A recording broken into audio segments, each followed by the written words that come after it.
Plutoburns, and welcome to Eagleland.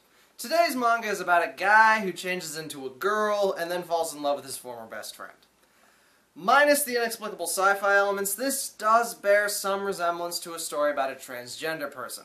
Now, I, as a mostly white heterosexual male from an affluent household, thought it would probably be best if I got a transgender person to comment on this story. I reached out to a few and they didn't respond, which is fine.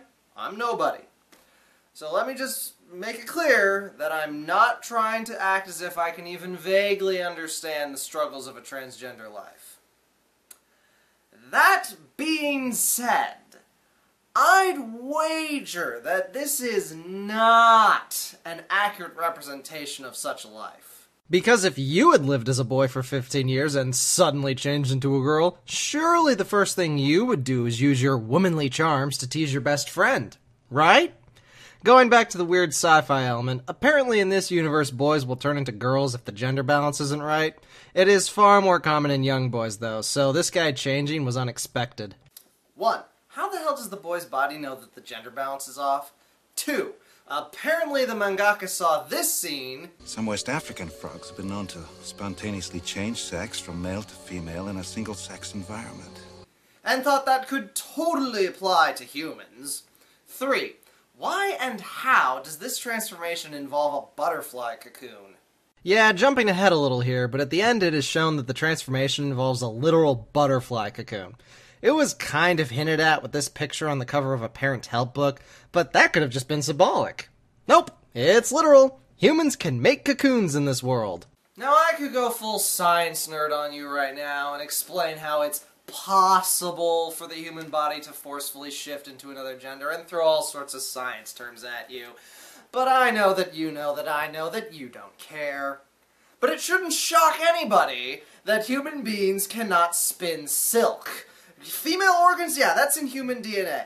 But spinning silk requires a special organ that we do not have. So Mamiya is challenged to a wrestling match by his friend Miyoshi. 'Cause that's what manly men do, right? Wrestle and hit shit, whoa! But then Mamiya collapses and 2 weeks later he's packing a D-cup. And then he just kinda shows up at school and goes on with his life and no one really gets too worked up about it. Except his best friend, who has a phobia of girls and breaks out into hives whenever she gets close. Japan? Is that an actual thing? This isn't the first time I've seen this come up in a manga, and I must say, it's starting to concern me. Your birth rate is low enough. So Swapper suggests that they go through training to get him over his allergic reaction to girls, so he doesn't die a sad, lonely virgin with a really strong right arm. Whimpers isn't happy about it, but then Swapper phrases it as a manly challenge. The training does not go well. Swapper even attempts to seduce him with her womanly wiles that she developed in under a month, I guess. But then Whimpers literally faints from the shock of being touched by a girl. Again, I must ask, is this an actual thing, or exaggerated manga bollocks? Then they have an okay moment where Swapper expresses her feelings about not wanting to turn into a girl and how she hates how weak her body is now. It's actually a powerful moment, but it gets undercut by one of my niggles. The goddamn blushing. Don't give me that look. It may be a petty niggle, but I never claimed I wasn't petty. In drawn mediums, the quickest way to show emotional moments is to have the characters' faces change. And either these characters are on some really good shrooms, or they are some of the most emotionally volatile people in the Negaverse. The Negaverse! The Negaverse! The Negaverse! I'm talking about the blushing. There is way too much goddamn blushing in this manga. Characters just wander around with blood pumping mighty hard through their upper capillaries. They blush at the drop of a hat. And for those of you who think I'm being too picky, I will raise the same point that I raised in the Badminton Girl review. If I'm noticing it, you're overdoing it. They aren't even well-drawn blushes. Too much hatching. The art in general is kinda meh.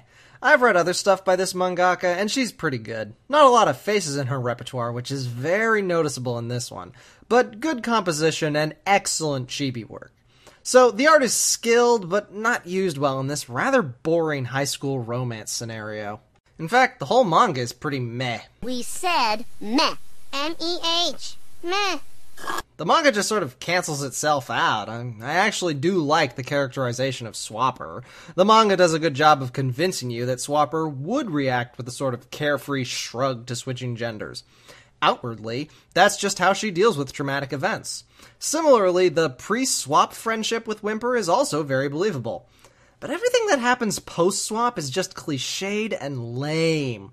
All the good elements are in flashback. To really prove my point, here's the big, money shot, love declaration line. I probably love you. Weak. So if the manga's mostly middling, why am I reviewing it? Because the ending is shit! Swapper's body decides it's going to switch back to male again, and she has to go in for medical treatment. Apparently that can happen. Swapper collapses, and suddenly it's 5 years later and Whimper is in college. He routinely visits Swapper's cocoon at the hospital. Yeah, that's still a thing. Now, I'm going to show you exactly how this manga ends without leaving anything out. Whimper says he doesn't care what gender Swapper comes out as, he just wants his best friend back. At that exact moment, Swapper starts exiting the cocoon. She says that she spent the last 5 years making herself into a woman, even though she went into the cocoon as a woman, but whatever. Very next page, they're in bed naked together, presumably engaged since it focuses on the ring. The end. Oh, man! The whiplash from that ending! That was so friggin' rushed! Did you run out of pages in your own story? Maybe you should have trimmed some of the wishy-washy I love you, I don't love you in the beginning of the chapter. You know, to make room for the bloody ending! This is like if I ended this episode in the next 5 seconds.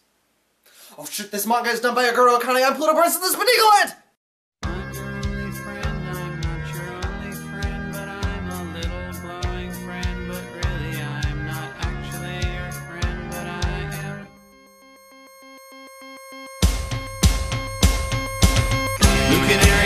By the light switch, who watches over you? Make a little birdhouse in your soul, not to put too fine a point on it. Say I'm the only